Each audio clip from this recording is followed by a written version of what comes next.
Good afternoon, everyone. I'm Nicole from the Institute of Banking and Finance. Thank you for joining us this afternoon for the IBF Masterclass with the Institute for Mergers, Acquisitions and Alliances. We have a wonderful presentation, a very interactive one today with Adrian Waters. So before we begin the session, allow me to just do a very quick intro on the Institute of Banking and Finance and the resources we have for professionals in the finance industry. IBF was established in 1974 by MES as a training provider to provide functional training for the financial industry. Our role has since evolved into one for standard setting for financial services sector skills and competencies. Our mandate also expanded to cover career advisory and job matching functions for the financial services sector. We were also appointed as a jobs development partner for the financial services sector by the Jobs Development Council and now oversee both skills and job development in the financial industry in Singapore.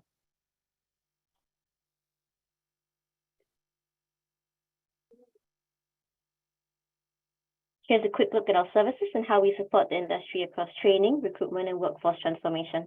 You can find out more about our services and connect with us on any of these areas via our IBF website. The enhanced course fee subsidies, which are part of MES's support package to encourage companies to send their employees for training, will continue this year. Training course subsidies under IBF STS programs will be at 50% for trainees below the age of 40 and 70% for those above the age group. For IBF STS programs, it will be at 30% for trainees under the age of 40, while still remaining at 70% for those above that age group. This applies to all courses that commence from 1st January this year. You can also find a list of eligible training programs on the IBF program finder on our website. We will also be supplementing the commercial training available now with free webinars such as this to support the training needs of the industry. And that concludes my short intro. I'm going to hand the time over now to Adrian, who will take you through today's session. Over to you. Thank you very much, Nicole, and welcome everybody. We are very excited to have you here, and it is an absolute privilege. Firiani from IMAA is also here. Firiani, are you going to share the screen directly, or would you like me to do that with my presentation? Hi, good afternoon, everyone, and thank you so much, Adrian. Perhaps you can share from your side, then it'll be easier for you to click next. Always getting me to do the hard work, aren't you? Awesome. Yeah. Thank you. So we do have Firiani and Rexa online also from IMAA, and we'll also make this as interactive as possible. So I will be doing my level best to share some screens with you. So I just wanted to check the presentation worked, which it does. And now I'm going to quickly open up the session with a quick introduction of who am I, and then we'll get into it. So my name's Adrian Waters, and I'm from the Institute of Mergers and Acquisitions, and I also have a consultancy firm called Equals 10, and I've worked in transaction services for the last 15 years. That's all I'm going to admit to. That's predominantly been in Europe. London and Paris mostly, over in Southeast Asia and also in Australasia. So I've got a wide range of experience across a number of different organizations like Deloitte, KPMG and EY.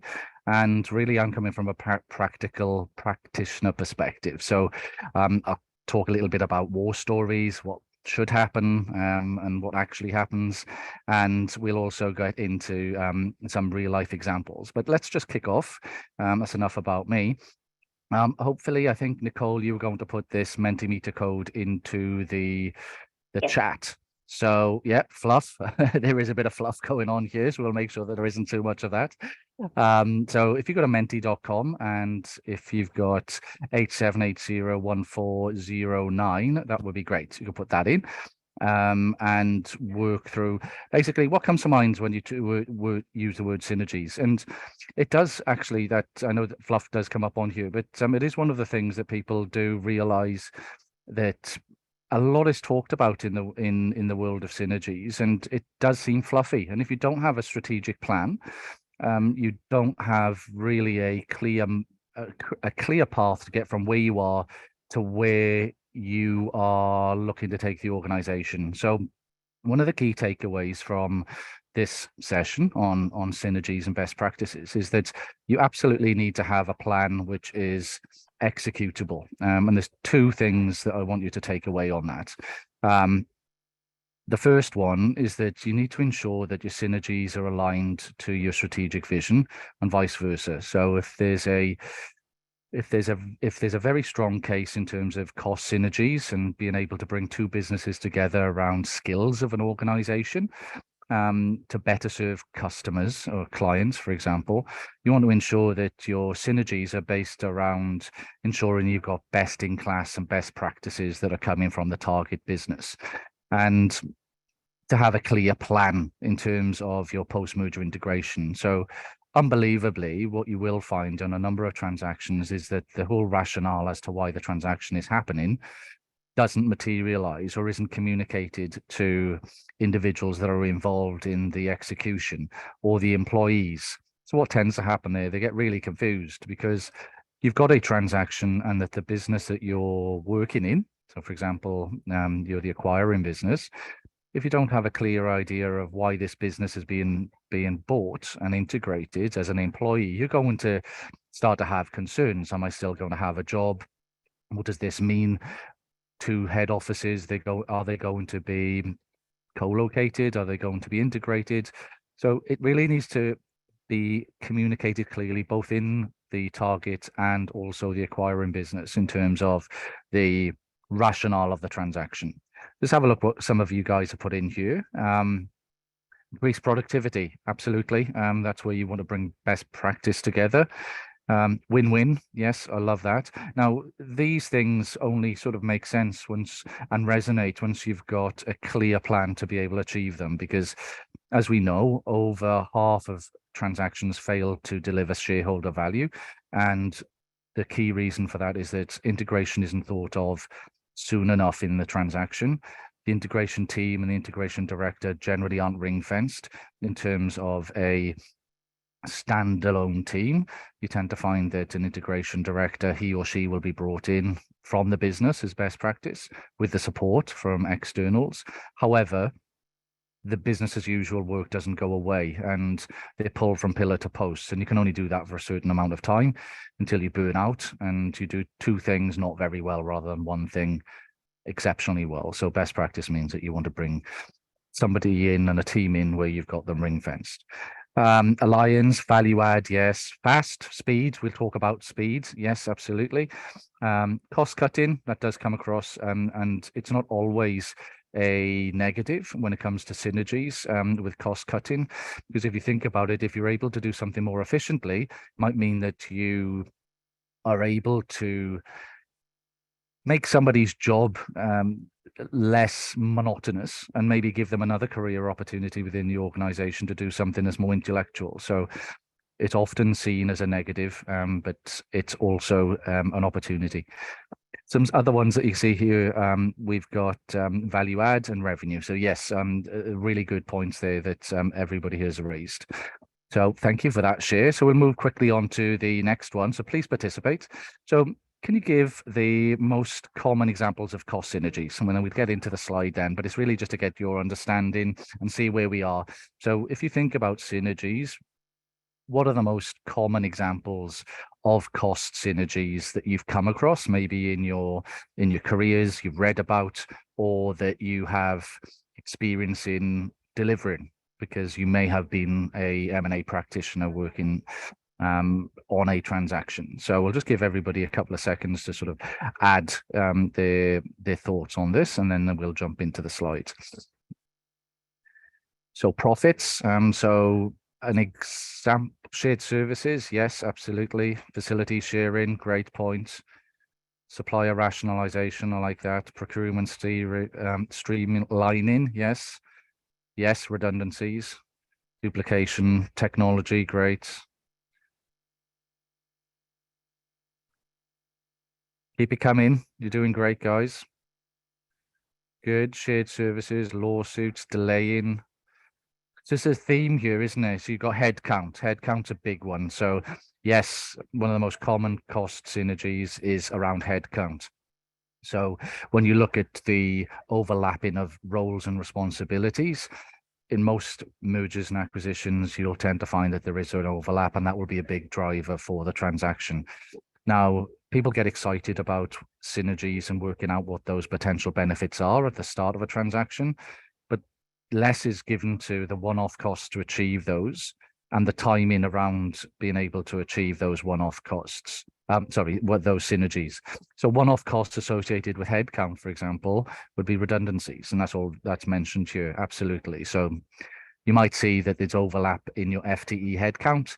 However, there may be an underestimation in terms of the amount of severance costs that there are. And that might be for two reasons. You might not have the information available in terms of the staff to the level of detail that you require to make that number. Or it may be that it's underestimated and based on the time that you have to review information that's gone into the data room, which would be the most common way of demanding information or requesting information through to a target. Thank you for providing those. And next one. So if you can think about some one-off costs. So I just talked about a couple there. So just to get your thoughts around what kind of one-off costs would you expect to have as part of the synergy assessment? Yep, investment banking fees. I'm assuming that's what IB means. Yep, excellent one. And they can be astronomical. One of the reasons my fees, yes, absolutely. But I'm worth every dollar. So I'd argue anyway. One-off cost, yeah. So you've got your external providers, lots of one-off costs associated with that. Redundancy costs, absolutely. IP copyright, great.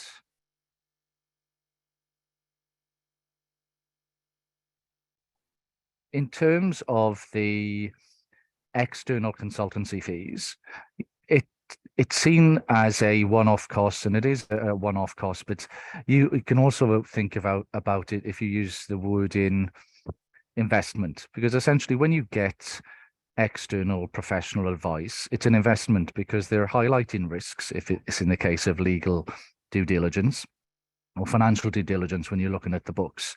So we tend to use in transactions that we work on, okay, well, what's the investment here? And what's the return on the investment? Because generally costs tend to have a negative connotation, and a cost seems to imply that there's something you pay for and you don't get in return. And that's absolutely not the case. When you make an investment into, for example, restructuring and having somebody come in to do org design work and integration and working through, okay, you've got this business model in your current state, your interim and your future state.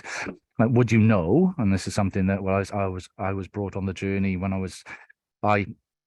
I cut my teeth when I got into mergers and acquisitions in KPMG, that I was astounded to find that there's potentially over 2,000 touch points in an integration across a business in any industry. And when you go through your sort of day one checklist, you get an understanding of how big and scary this can be. And one of the reasons why that many acquisitions fail is because they underestimate the levels of complexity. That's not to say that there are thousands of touch points that you need to consider as part of your integration, or there's not a list of things that long for your organization. However, and this is the key takeaway, you need to know what the list is to work out what list you need.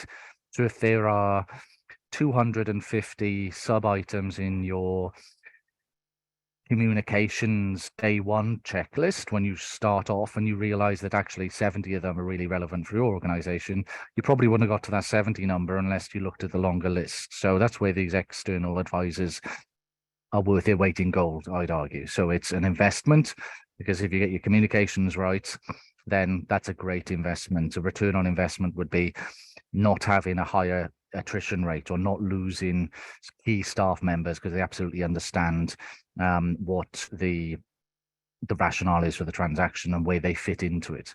So factory shutdown, copyright, early terminations, absolutely. There's one that it hasn't been called out to you, which I would, I'm not surprised at, but one that trips up a lot of people is that they look at properties and they look at the costs of consolidating. However, there are substantial costs if you think about it around relocation of furniture. There are break leases in terms of landlords and break lease fees if you still have a certain duration left on your lease. And one that's tripped me up previously, which was, I think it ended up being about 3 million Australian dollars on a transaction 2 years ago, was what they call put good fees, which is essentially that the business needed to repaint, recarpet, take everything down that was put up, and basically make their business, the floor that the business was operating on exactly the same as when it moved in. And there were lots of costs associated with that, which we hadn't, we had underestimated, essentially. So thank you very much for all of your participation on that. Time now to jump into the slides. Has anybody got any questions at this point in time? Feriani and Rexa, please keep me honest. I'm not going to see the chat and if people are putting their hands up. So if you can jump out and if there is anything that is being called out, please let me know. Double thumbs up. I take that as the universal, everything's all right. Okay, so 15 minutes in. So mergers and acquisitions can be a powerful tool for companies to grow.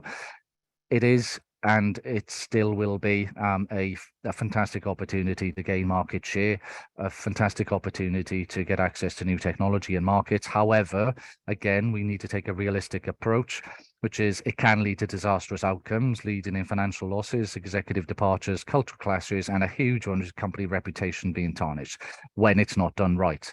And there are multiple examples of why that is the case. Like the top three, and we'll briefly go through them. Not ensuring that you've got your day one plan and your integration team all ring-fenced, operating on day one, and have been involved in the transaction up to that point.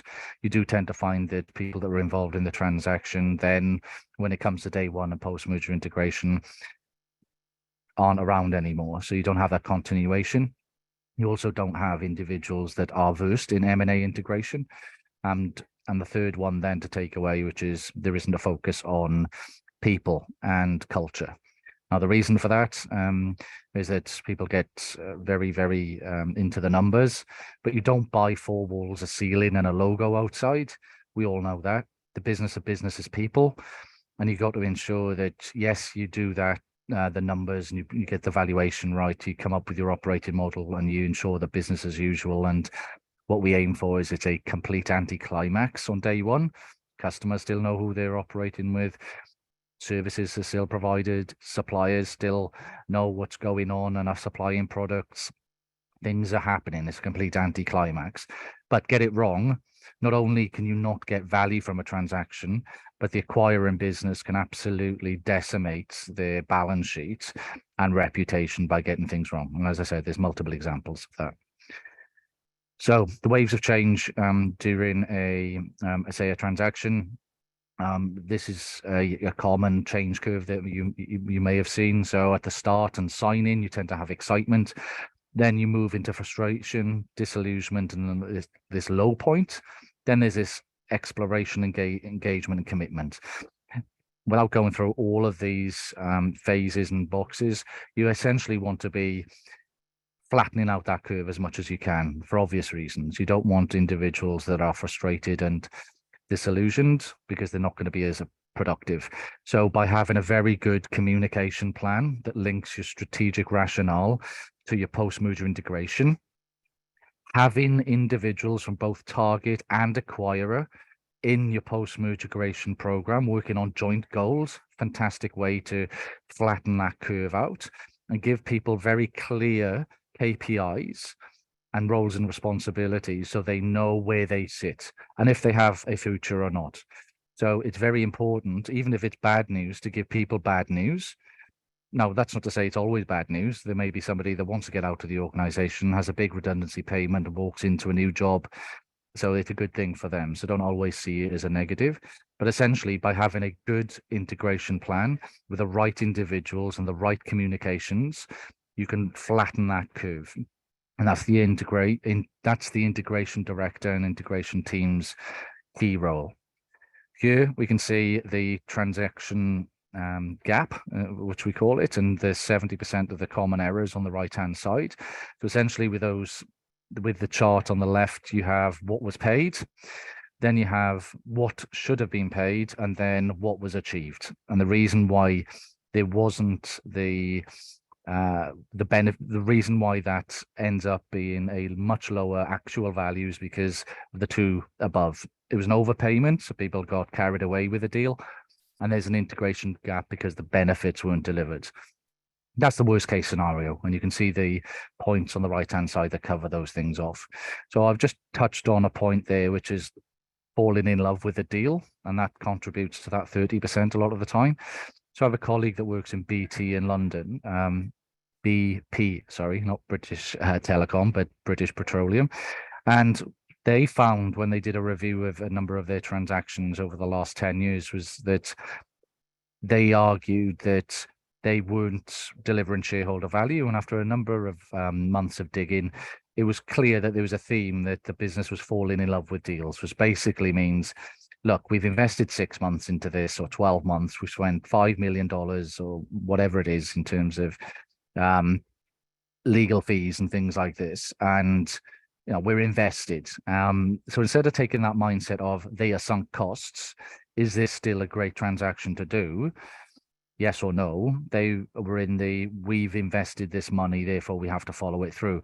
So what British Petroleum have done is carved out their M&A team, put it under a separate legal entity and operated on an arm's length basis as a complete independent. So the individuals that are involved in that team couldn't care less whether the transaction gets done or not. What they care about is it the right transactions? They're much more objective. That's how they've approached reducing that transaction gap. So do merging and integration as a process. And here are some of the key things that you need to focus on. So obviously do integration planning sooner rather than later. Ensure that you develop your communication plans, and that's to different stakeholder groups with different messages via different channels, communicated repeatedly. Now, that's really important because the amount of transactions I've worked on where you've got the CEO says one thing, but my manager that I report into directly will say something else or complete the opposite. And that just causes a lot of frustration and isn't where you want to be. Obviously, focus on creating a new organization. What do we mean by that? That's your target operating model. 2 businesses, you'll have 2 operating models on day 1. Within your first 100 days, you want to do the quick wins and consolidate where it makes sense and where it doesn't add risk to business as usual. And that would be your interim operating model. And that will go on as long as you're delivering your post-merger integration plan. And as the individual parts of the business that are being integrated are coming to an end and those work streams are closing down, you end up at your target operating model. That's where the combined business would be integrated to the level that is required to achieve the synergies. Why that nuance is important is that people think about mergers and acquisitions and you integrate the whole business. You don't necessarily have to in the majority of transactions I've worked on. And you wouldn't want to do that because certain businesses you may acquire because they have a brand, for example, in a certain market and a sales force that are doing very well, and there would be negative connotations by integrating that business. I think there was a there's a question there that's popped up. Again, Firiani or Rexa, I can only see slides off my laptop. So if there are questions, please come off mute and just ask me, and I can answer them. Sure. Thank you so much, Adrian. Hi, everyone. If you have any questions, please feel free to type your questions on the chat box, and then we will read out the questions for Adrian to answer. Thank you. Thanks, Firiani. So one example would be Bank of Queensland in Australia that acquired Virgin, Virgin Bank being a sort of hip, sexy, cool brand in a demographic that Bank of Queensland wanted to get into. Bank of Queensland weren't doing very well in terms of getting traction in that market. So they acquired Virgin. We were part of the integration team there. And yes, we integrated things like the credit risk engine and the technology functions, because the larger bank had assets that the target could use and better serve customers. But in terms of that whole sales force and outreach and distribution channels, they were left completely as is, because taking off the Virgin badge and slapping on BOQ would have driven people away. And what I mean by that is that they had a very strong brand and people bought into Richard Branson and Virgin and being a disruptor, not BOQ. So in the back end, they were getting the benefits of BOQ, but it was being run on as a separate business. Creating staff plans. So there are three things you want to aim for on day one. And if you have a pen and paper, write these down. You want control on day one. You want to ensure that your org design is done. And when I say done, doesn't mean executed, but you want your org design in place for day one. So individuals know where they're going, who they're reporting into, what likelihood that their roles are going to change. And thirdly, you want to have your communication plans in place. So if you've got those three things, you've got half a chance of making this transaction successful. Without those, give up, go to bed. It's not going to work. People don't tend to get transactions right without those three things. Your org design's really important, and obviously that has the people factor and people element that we need to work through. And once you've got your org design for day 1 to day 100 in place, you then work through your HR work stream as part of your integration plan to see who's the best fit in certain roles, work through KPIs, and also things like dotted reporting lines and ensuring that people's KPIs are aligned to the transaction success, which doesn't happen that often. So that's one of the key things that you want to ensure. And then you've got integrating corporate cultures. So what I would say there is that you want both cultures to 100% have the same values, and you want to cherry pick the best of both. So, for example, in that Virgin transaction, the way that they were able to bring new products to market was far superior than the acquiring bank. The acquiring bank's product to market schedule was over 6 months, whereas in Virgin, it was more around the lines of 3 to 4. And you're essentially there were sandboxes where you could test. There was feedback from pilot groups and users. There was a lot to be learned there. So when we looked at integrating cultures, we wanted to bring in that fail fast, don't judge people on failing, because if you're not failing, you're not trying. Bring some of that mentality into the business from the target. So remember, it's not just one way. It's worst case. It's worst case to come in and say, we've acquired the business and therefore you do what we say. That's not going to work. I've been in a business that's been like that, where a bank acquired a small credit mutual, excuse me, in Australia, and they didn't cherry pick anything. And they essentially put their processes and procedures and ways of doing things and their culture onto the business and didn't engage them as you would in any integration that you want to set up for success. So the example there is that they had a fantastic professional development program and a fantastic performance management system, the smaller organization. But because the business had spent so much money, the acquiring business had spent so much money on their system, they saw a synergy by shutting off the smaller bank and converting everybody over. And that caused a lot of angst, because it was very, very clear in that instance that the business had chosen the wrong option. So yes, you want to incorporate cultures. Yes, you want to have integration to get synergies, but remember they can go both ways, and you want to cherry pick. And the whole reason why you're buying a business or acquiring a business, because they got things that are very attractive to you. And absolutely it should. It'd be a red flag for me if I saw an organization that completely integrated a business that didn't actually integrate from the target into the acquirer in certain areas. It would be the minority, but absolutely you'd expect it.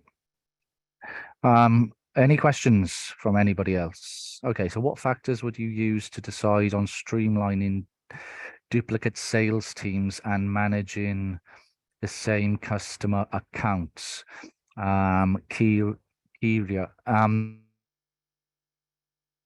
Thank you very much. Factors would use to decide on streamlining. So you'd look at your cost headcount reduction, would be one, but you wouldn't just use that one factor. You'd want to triangulate essentially. So you'd look at what areas of the business had the most overlap. That would be number one. That would relate to your cost synergies. Streamlining duplicate sales teams so that are managing the same customer accounts is a great question. So the way that I've done this previously is you really want to base it on who's got the stronger relationships with the key customer accounts, because the business, as I said before, the business is people.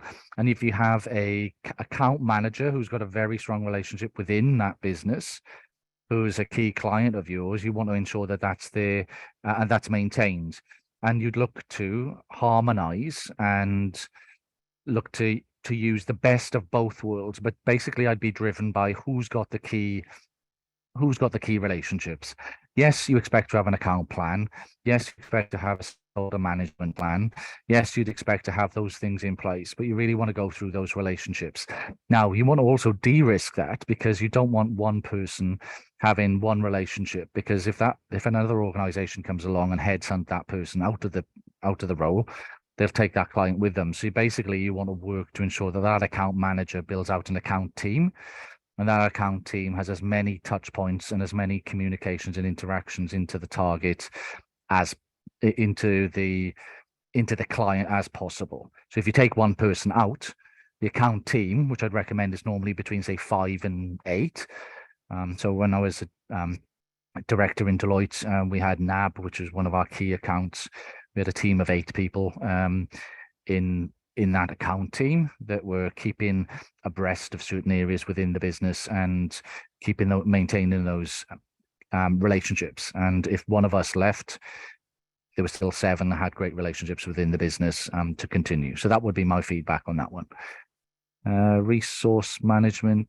Okay. So there's some other points that were just raised. How about this? So this is Ong Beng Tam and Gladys. So any considerations unique to integration as a process for the banking and finance industry? Yes. Gladys, happy to for you to ping your email and to talk to you offline. But essentially, in terms of unique finance and banking, 2 things, and banking is my background generally, and financial services.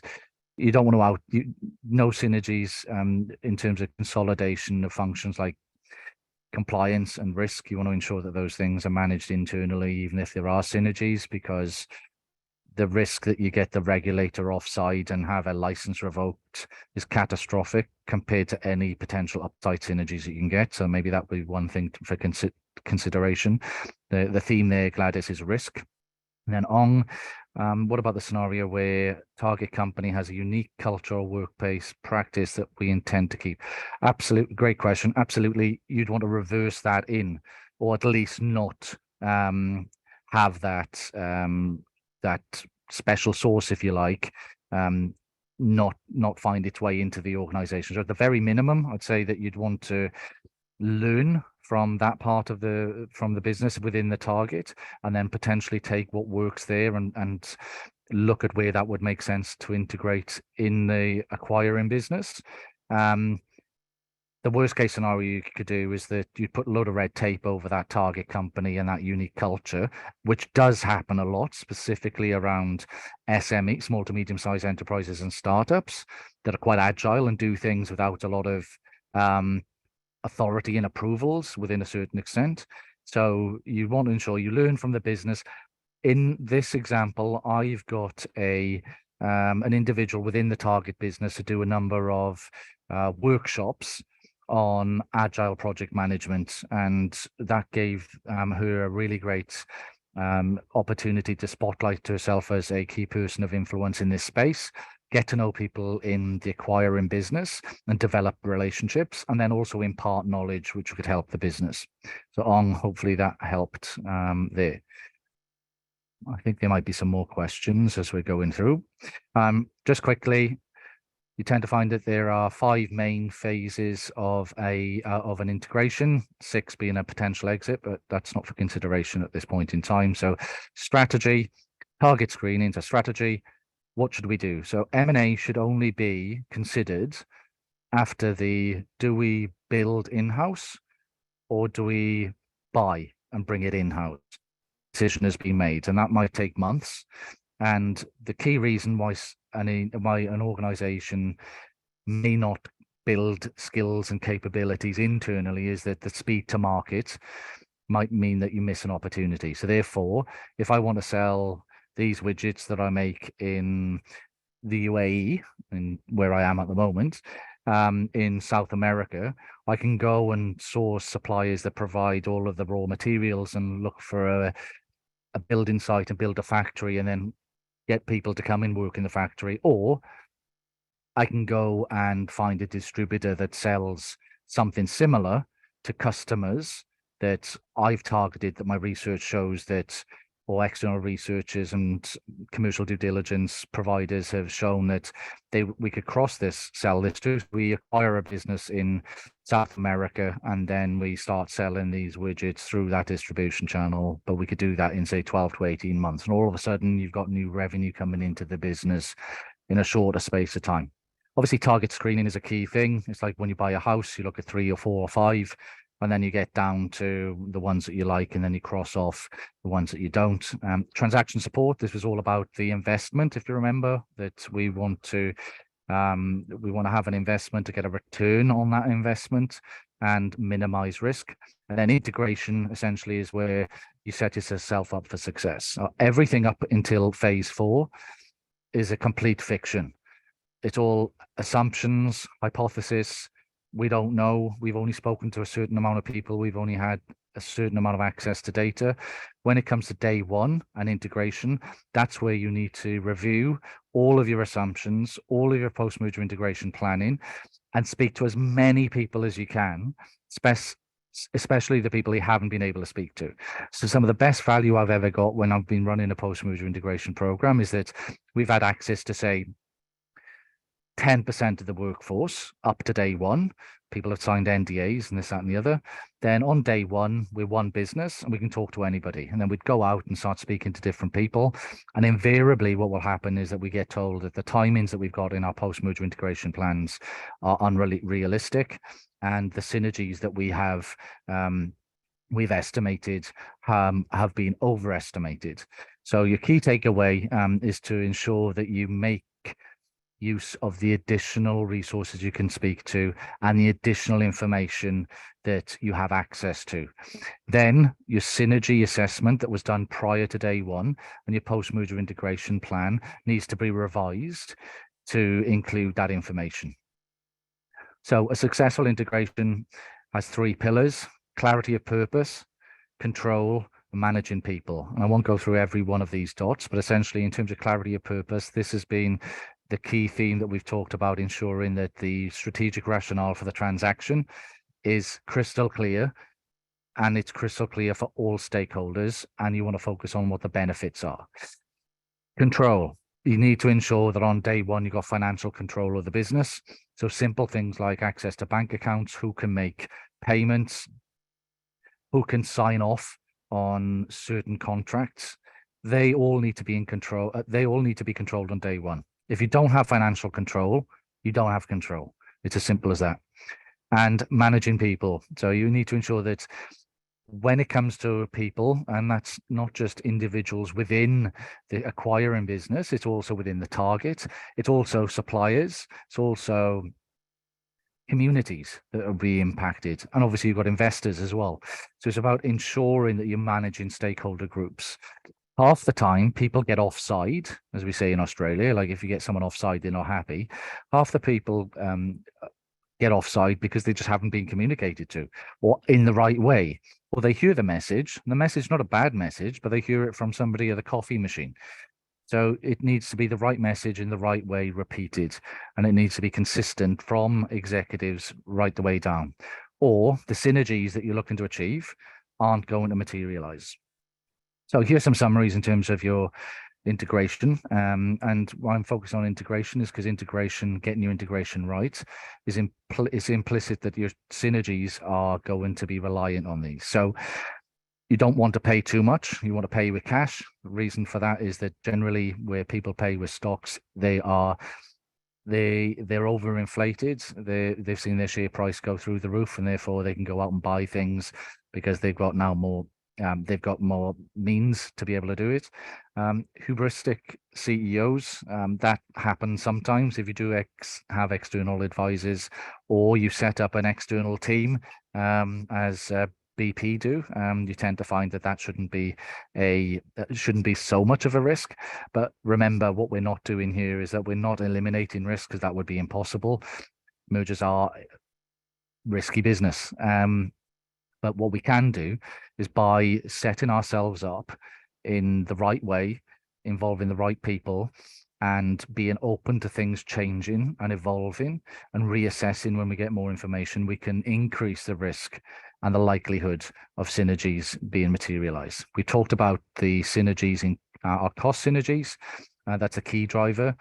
And the reason that why cost synergies are the key driver is that they're more tangible. If you're able to speak to Microsoft and you look at 2 vendor contracts, you have a license that you pay for as the acquirer of $1, but a target pays $2. You've got economies of scale now when you're able to reduce by half, in a simple example, the license cost that the target pays. So there's a synergy there. You want to ensure that any one-off costs associated with that are included, but also you get your timing right. Account managers for vendors aren't that easy to get hold of, and drag their feet quite often when it comes to getting meetings, because generally they prefer to charge 1 and 2, even if you are the same business, than 1 and 1, because essentially they're losing revenue. So in my experience, try to start those things as soon as possible.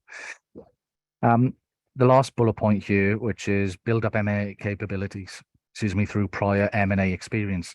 So one of the terms you may or may not have heard, which is a programmatic M&A strategy, which is basically where smaller acquisitions are done more frequently.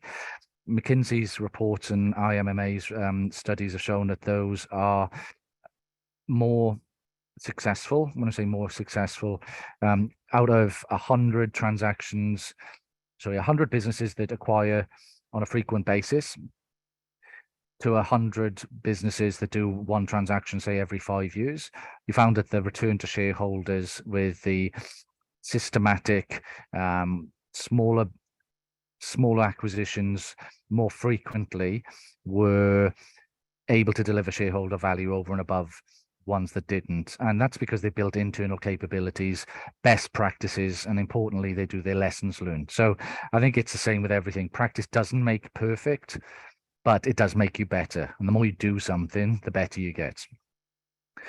So at this point in time, I'm just going to pause because I'd like to go back into, just to this last slide around myths and facts before we go back to the question. So myths, integrating is easy. It's not.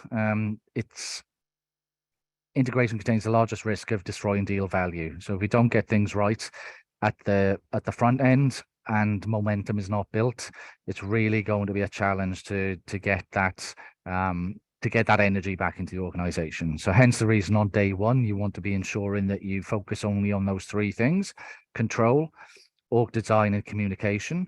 Because if you have somebody that's part of the team, integration team, that's not working on one of those three and working on a nice to have, something that could be done in 2 or 3 months' time, you're not going to get a better outcome. You're not going to get as good a quality outcome because that person's time should have been on one of those three things. So there's an opportunity cost there. So ensure that the team and the individuals that are involved in the integration and delivering the synergies are working on the right things. Myth, managing the integration can be achieved alongside business as usual. It can't. You can't spin two plates at once for a prolonged period of time.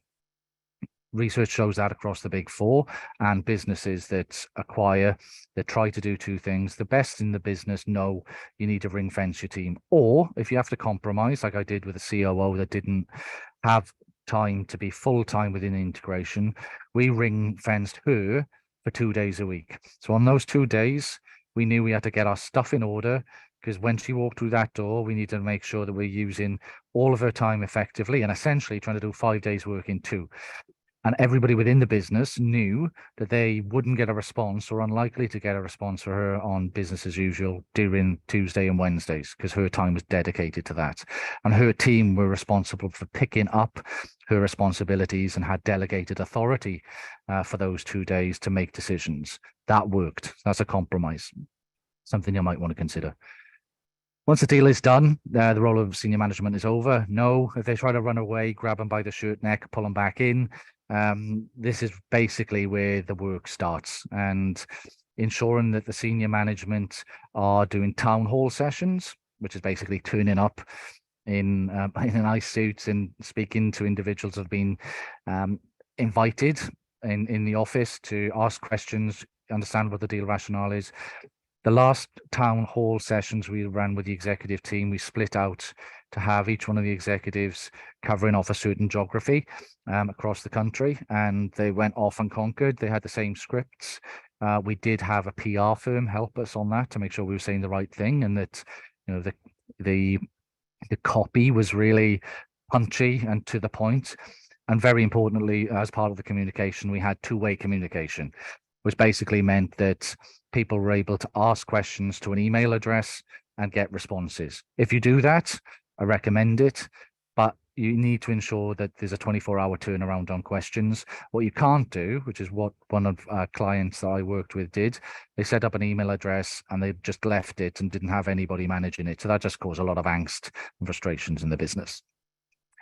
Good integration should be over in 3 months. No, that can take up to 2 years. However, you do want to ensure that the majority of your synergies are achieved within the first 12 months.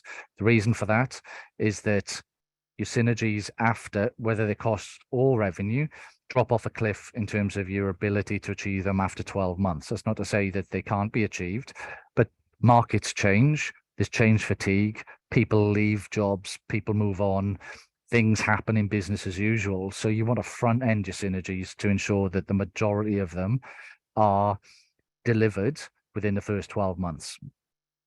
And it's all about having a good plan is a myth. No, it's part of it, but it's only one factor alongside a clear vision and focus on people issues.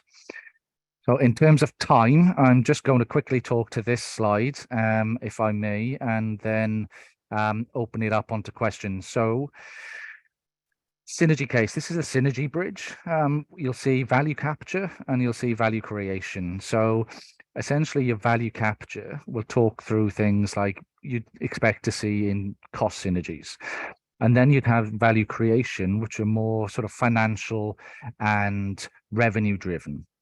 The ones in the value creation part are more difficult to achieve when from a revenue perspective, because they haven't been done before. In most cases, you're basing it on market research.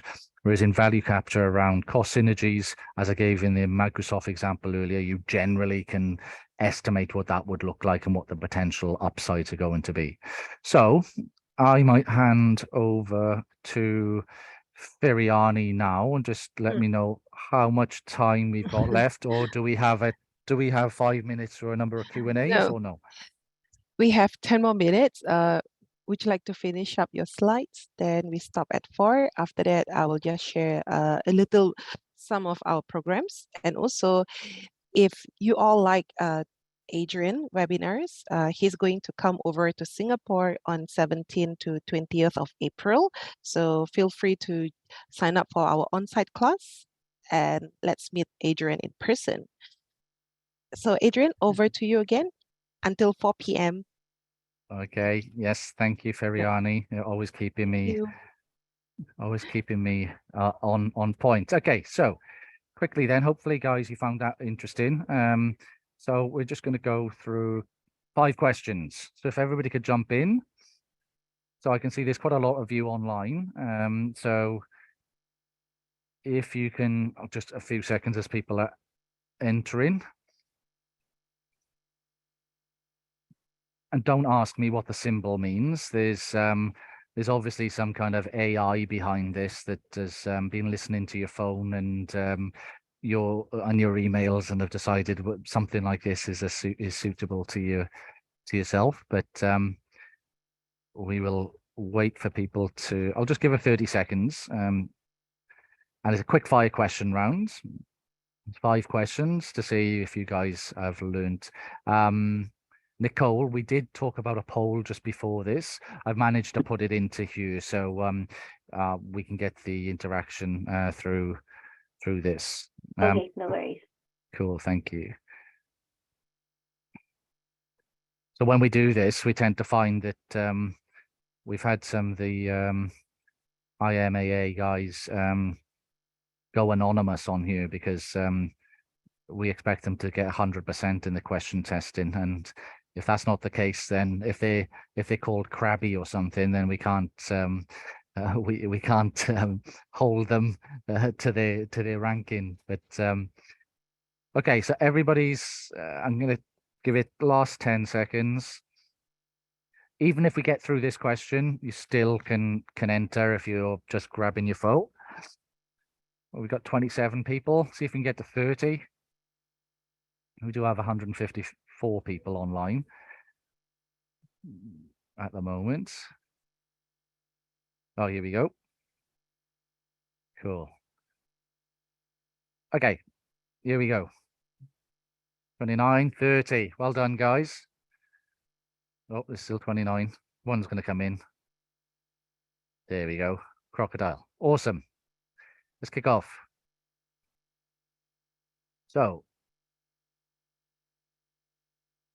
Oh, sorry, I pressed the wrong button. Enter the quiz. Okay, answer fast to get more points. What are the most common form of synergies? Look at your phone. Revenue, cost, or both? Whoa. Awesome. Oh, not so awesome. The most common form of synergies are cost synergies. That's because they tend to be the easiest to work through. It's maybe in hindsight a little bit of a trick question because yes, you'd absolutely have revenue and cost synergies, but out of those two, absolutely the most common is cost synergies. So thank you for that. Next slide. Let's see who's the quickest. Okay, Luke Skywalker. No, is that? Yeah, okay. Whoever's crocodile, well done. And moving to the next one. Oh, here we go. Getting up to 40 now. Okay, answer fast. What are the most expensive one-off costs? Look at your phones. Oh, cool. Well done, guys. Oh, everyone's voted. Oh, severance payments. Well done, everybody. Fantastic. Retention, but they're all right. But in terms of severance payments, when you make redundancies, obviously there's going to be redundancy payments. They tend to be the biggest cost. Consultants, the second one, and then retention in third place. So moving on, we've got the hustler had a great question there. Well, Luke Skywalker, jump into the top. Cool. Okay, last couple of questions. Answer fast to get more points. What are the top dis-synergies?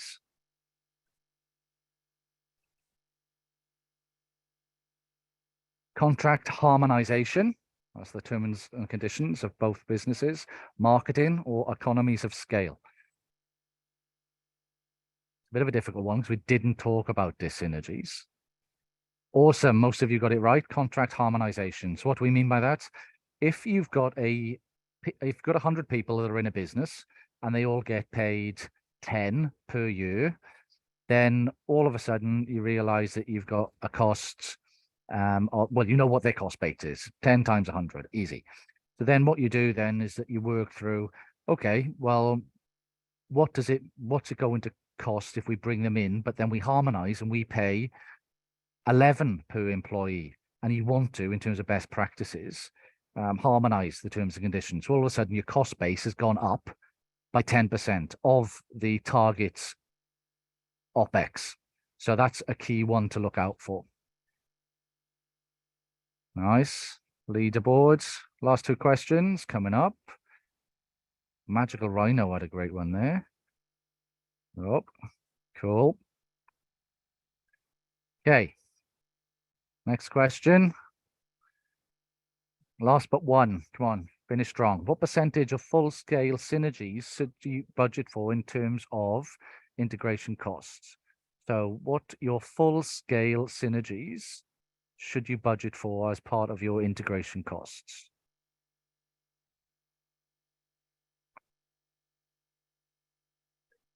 Oh, okay.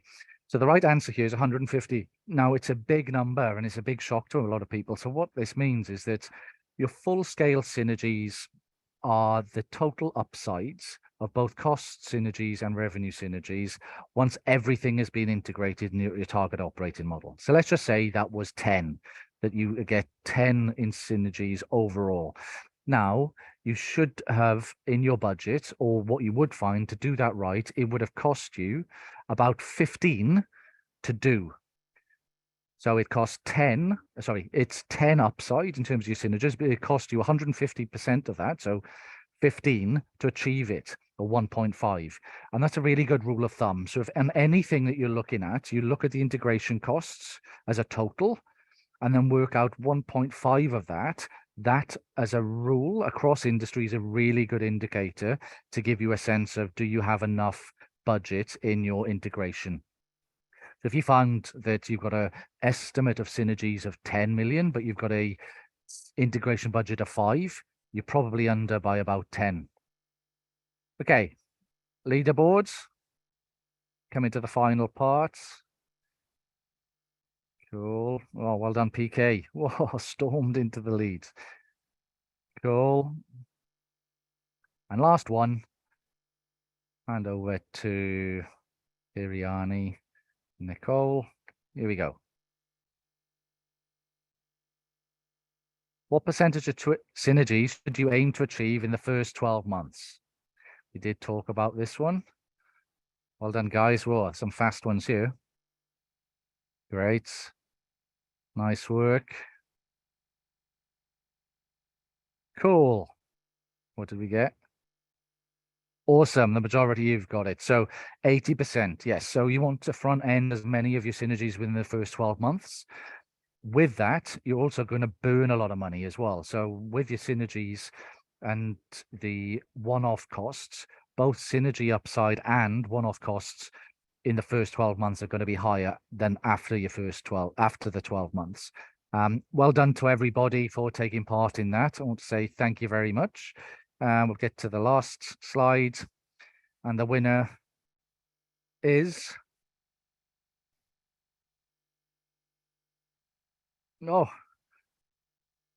PK. Whoever PK is, well done. A virtual clap from everybody. Fantastic. Thank you very much. I shall stop sharing and hand over to Periani and Nicole and Rexa and whoever else wants to speak. Thank you, guys. Thank you very much, Adrian, for the insightful sharings of the post-deal synergies, and I hope everyone really gets the key learning points. So before that, if you'd like to meet Adrian, or if you have any questions, please do not hesitate to email us, and we'll be happy to connect to you as well. And also, again, Adrian will be in town on 17th to 20th of April. So please sign up for our classes if you'd like to catch up with him. All right. So And if anybody knows any good bars to watch Liverpool Football Club playing, or any good restaurants, then let me know. Okay, we can do a separate watching football games together as well. All right. So thank you very much, and allow me to share on our M&A 5 certificate programs. And also we have 2 certificates programs that is accredited and eligible for IBF STS funding, which is International Merger and Acquisitions Experts, and also on the Certified Post-Merger Integration Expert. And we do have 3 other certificates programs on the legal M&A, merger acquisitions and professionals, for those who are going to open their M&A practice or boutique. And also lastly is the HR M&As, because recently we hear a lot of our participants or inquiries on the HR professionals entering into the M&A projects as well. And next, I will also share on the financial modeling and business valuations trainings, and is also eligible and applicable under the IBF FTS training schemes. So it's going to be run virtual class, Zoom classrooms on the 16th to 19th of September as well. Please save the date. And also next, we are going to go for the, valuations training with Professor Aswath Damodaran. So we are very honored to have Prof. Damodaran to speak to us again on the valuations training. So for the Singapore time and Asia Pacific time, I think the best suited time will be on the 5th to the 9th of June. And it's going to be on the 9:30 p.m. to 12:30 midnight on the next day. It's really worth it to stay throughout the night to listen to Prof. Aswath Damodaran, and also to listen to him on his valuation experts value training, and also on what's going to happen next. So after that, I'm also going to share on the common FAQs for our IMAA courses with the IBF Singapore funding. So first questions, if you are taking our certificates programs with the IBF STS funding, so what will be your course fees? So you're only required to make the payment of the co-payment after the funding, which is if you are Singaporean above 40, your funding percentage is 70%. And if you're Singaporean or Singapore PR, then your funding is at 50% if you're Singaporean below 40 years old. So please take note that starting from 1st January 2023, the funding grant is capped at $3,000. Second questions, like how long is the duration of our certificates programs? So for those who registered from 1st January 2023, you have 12 months to complete the course, which is, for example, if you sign up on the 1st of April 2023, then your completion deadline is 31st of March 2024. And next questions, when is the next IMAA or CPMI on-site training in Singapore will take place, which is the nearest one will be on 17th to 20th of April from 9 a.m. to 6 p.m. And the second one will be in September, 18th to 21st of September. So, and our on-site training is also applicable with IBF STS grant funding. questions for. Can I use Skills Future credit to offset my cost fee co-payment part? The answer is yes.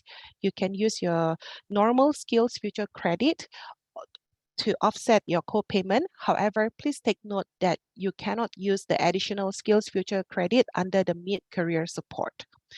For more information, please feel free to visit the Skills Future credit website. Last questions. As we notice that many of our participants are starting to travel overseas for business projects or work assignments. So very important is that if you are a Singaporean or Singapore PR but currently in overseas and would like to take our courses with funding, can you do so? The answer is no, because you must be physically resided in Singapore while you're completing the course. So that's the end of our presentations. If you have any other questions, please do not hesitate to contact our sales team, Rexa or Blina.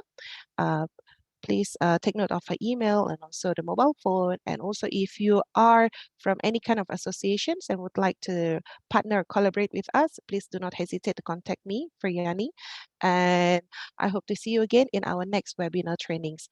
As we have a time constraint, so if you have any other questions, please do not hesitate to drop your questions to us or drop your email to IBF as well, and they will contact us as well. So that's the end of our presentations. Thank you very much, everyone. And over to you, Nicole. All right. Thank you very much, Adrian, Feriani, and Rexa. We've come to the end of our session. So if you have any questions for IMAA, you can actually drop IBF an email and we'll share the details with them. If you'd like to stay connected with IBF or you want to join more masterclasses such as this, you can scan the QR code on the right here. If not, then see you again soon. Take care. Thank you. And Nicole, sorry, one last thing. I think there's someone is asking, right, what is the most top challenging issue on the integrations? So maybe I would say is that we can ask Adrian to write these answers. I will send it to you. Then you can also send it together with the slides to all the participants. Sure. All right. Okay. Thank you very much. Thank you very much, guys. Thank you, guys. Bye. See ya. Bye-bye.